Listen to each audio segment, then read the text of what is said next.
வணக்கம். நம்பவேலூர் YouTube channel. இந்த வீடியோவில் மத்திய அரசு அண்மையில் வகுப்பு வாரியம் சம்பந்தமாக ஒரு மசோதா தாக்கல் செய்தது.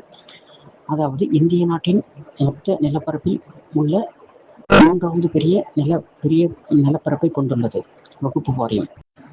இந்த வகுப்பு வாரிய சட்ட திருத்த மசோதாவில் உள்ள முக்கிய அம்சங்கள் என்னென்ன?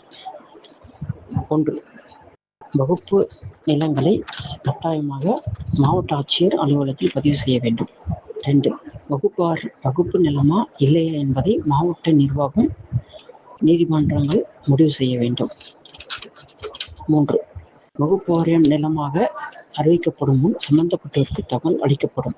4. வகுப்பு வாரியங்களில் மகளிர் பிற மதங்களை சேர்ந்தவர்கள் உறுப்பினராக நியமிக்க வேண்டும். 5 ஆண்டுகள் இஸ்லாமிய மதத்தை பின்பற்றுவோர் தனது நிலத்தை வகுப்பு வாரியத்திற்கு அளிக்கலாம்.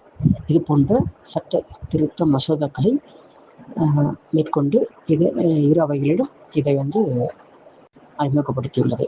இதில் எது சரியானது, எது தவறு என்பதை இந்த விவாதம் மூலமாக மக்களுக்கு தெரிந்து கொள்ளலாம். நன்றி. பதிவுகள் கமெண்ட் செக்ஷனில் தெரிவிக்கலாம்.